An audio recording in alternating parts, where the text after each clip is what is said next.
బెంగళూరు అలాగే పంజాబ్ జట్ల మధ్య జరిగిన మొదటి క్వాలిఫైయర్ మ్యాచ్లో బెంగళూరు జట్టు అత్యద్భుతమైన విజయాన్ని సాధించింది. ఏకంగా 8 వికెట్ల తేడాతో పంజాబ్ జట్టును తుక్కు కింద ఓడించేసింది. ముఖ్యంగా చెప్పాలి అంటే ఫస్ట్ బౌలింగ్ చేసిన బెంగళూరు జట్టు పంజాబ్ జట్టుకు చుక్కలు చూపించింది.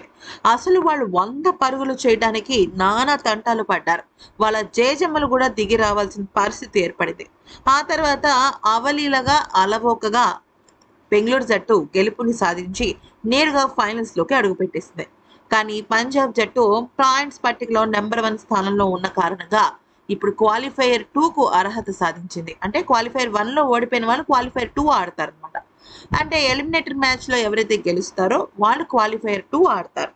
అయితే ఇక ఈ క్రమంలో శ్రేయస్ అయ్యర్ మాట్లాడుతూ చాలా ఎమోషనల్ అయిపోయాడు. కానీ తను ఇచ్చిన మాట పూర్తిగా బెంగళూరు జట్టు గెలిచినప్పటికీ కూడా పంజాబ్ జట్టు ఎంత గొప్పగా రాణిస్తుందని కూడా చెప్పారు. అసలు ఇందుకు తను ఏమన్నాడంటే, ఈ రోజు మేము మర్చిపోలేని రోజు.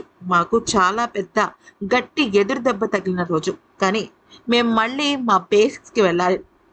ఈ సీజన్ని మేము ఎలా స్టార్ట్ చేశాము అనే విషయాన్ని మాలో మేము ప్రతి ఒక్కళ్ళం అంచనా వేసుకోవాలి. అయితే మేము పవర్ ప్లేలోనే 4 కీలకమైన వికెట్లు కోల్పోవడం మమ్మల్ని చావు దెబ్బ కొట్టింది. అందుకనే మేము బ్యాటింగ్‌ని చాలా ఎక్కువగా పరిశీలించి, క్షుణ్ణంగా ఏ పిచ్ మీద ఎటువంటి ఆటగాళ్ళు రాణిస్తారు, ఏ రకమైన సిట్యుయేషన్స్‌కి మేము అలవాటు పడాలనేది చాలా క్లియర్‌గా తెలుసుకోవాలి. మీరు అనుకోవచ్చు, ఇప్పటికి ఇన్ని మ్యాచ్‌లయ్యాయి, ఈ మాత్రం తెలీదా అని. క్రికెట్ ఎప్పుడూ కూడా కొత్తగా ఏదో ఒకటి నేర్పిస్తూనే ఉంటుంది. ఆ నేర్పించే క్రమంలో మనం ఏదైనా మిస్ అయితే ఫలితం ఇటువంటి పరిస్థితులనే తీసుకొస్తూ ఉంటుంది. అయితే నేను ఇప్పటి వరకు తీసుకున్న డెసిషన్స్ ఏదైతే ఉన్నాయో వాటిని నేను ఎప్పుడు తప్పు పట్టట్లేదు. ఆటగాళ్ళ సెలక్షన్స్ క్రమంలో కానీ, నేను టాస్ గెలిచినప్పుడు తీసుకున్న నిర్ణయాలు కానీ, ఇవి ఏమీ కూడా ఈరోజు మ్యాచ్ వరకు నేను అసలు తప్పుగానే తీసుకోలేదు. కానీ మా బ్యాటింగ్ దళం చాలా అంటే చాలా బలహీన పడిపోయింది. నేను బౌలర్స్‌ని ఒక్క మాట కూడా అనాలని అనుకోవటం లేదు. ఎందుకనంటే 100 పరుగులు చేసి దాన్ని కాపాడాలి అంటే ఏ బౌలర్‌కు అది సాధ్యం కాదు. అందులోనూ బెంగుళూరు జట్టు కూడా ఇంత గొప్పగా పోరాడి ఇక్కడి దాకా వచ్చింది అంటే వాళ్ళలో ఎంత గొప్ప సామర్థ్యం ఉంటుందో మనం అర్థం చేసుకోవాలి. అయితే ఇంకా ఈ మ్యాచ్ తర్వాత మేము కనుక మా తప్పుని తెలుసుకొని సరిదిద్దుకోకపోతే మాత్రం దేవుడు కూడా మమ్మల్ని కాపాడలేదు. మేము ఇప్పుడు ఒకటే పాయింట్ మీద ఉంటాం. ఏంటంటే అసలు మాకు ఏమైంది?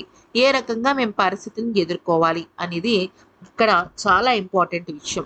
ముఖ్యంగా ఈ ఏ వికెట్ పైన ఏ రకంగా మేము పరుగులు సాధించాలి? బౌన్స్ ఎలా ఉంది? ఇటువంటి బేసిక్ విషయాలను మేము విస్మరించడం వల్లనే ఇటువంటి ఫలితం వచ్చింది. ఏది ఏమైనప్పటికీ కూడా మేము ఈరోజు మ్యాచ్‌నే ఓడిపోయాం కానీ, ఈ యుద్ధాన్నయితే మేము చేజార్చుకోలేదు. యుద్ధంలో గెలిచేది మేమే. జస్ట్ కింద పడ్డాం అంతే అంటూ పేర్కొన్నాడు.